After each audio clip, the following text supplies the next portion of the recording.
بسم الله الرحمن الرحيم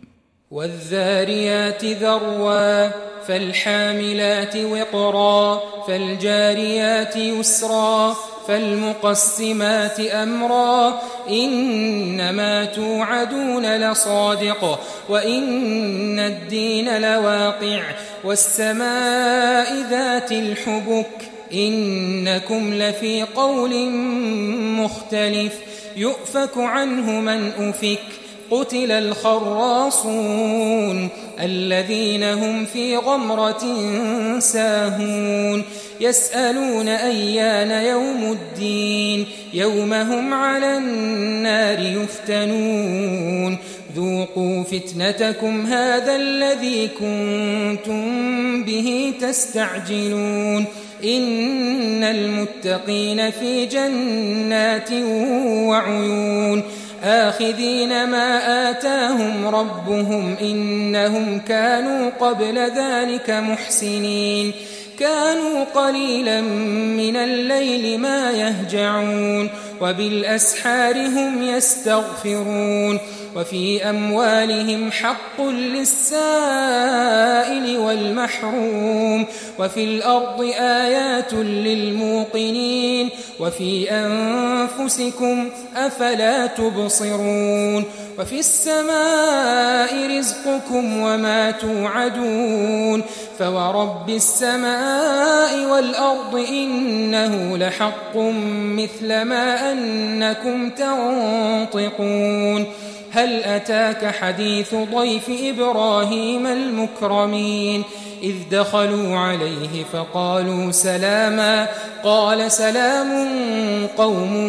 منكرون فراغ إلى أهله فجاء بعجل سمين فقربه إليهم قال ألا تأكلون فأوجس منهم خيفة قالوا لا تخف وبشروه بغلام عليم فأقبلت امرأته في صرة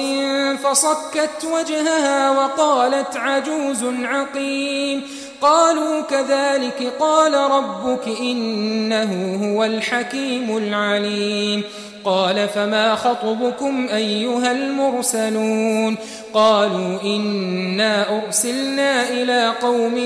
مجرمين لنرسل عليهم حجارة من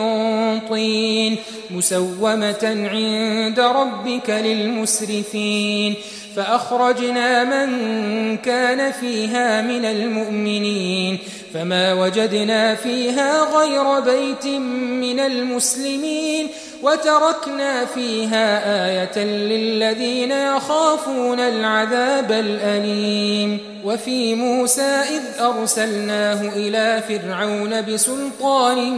مبين فتولى بركنه وقال ساحر أو مجنون فأخذناه وجنوده فنبذناهم في اليم وهو مليم وفي عاد إذ أرسلنا عليهم الريح العقيم ما تذر من شيء أتت عليه إلا جعلته كالرميم وفي ثمود إذ قيل لهم تمتعوا حتى حين فعتوا عن أمر ربهم فأخذتهم الصاعقة وهم ينظرون فما استطاعوا من قيام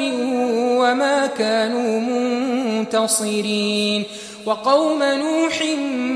من قبل إنهم كانوا قوما فاسقين والسماء بنيناها بأيد وإنا لموسعون والأرض فرشناها فنعم الماهدون ومن كل شيء خلقنا زوجين لعلكم تذكرون ففروا إلى الله إني لكم منه نذير مبين ولا تجعلوا مع الله إلها آخر إني لكم منه نذير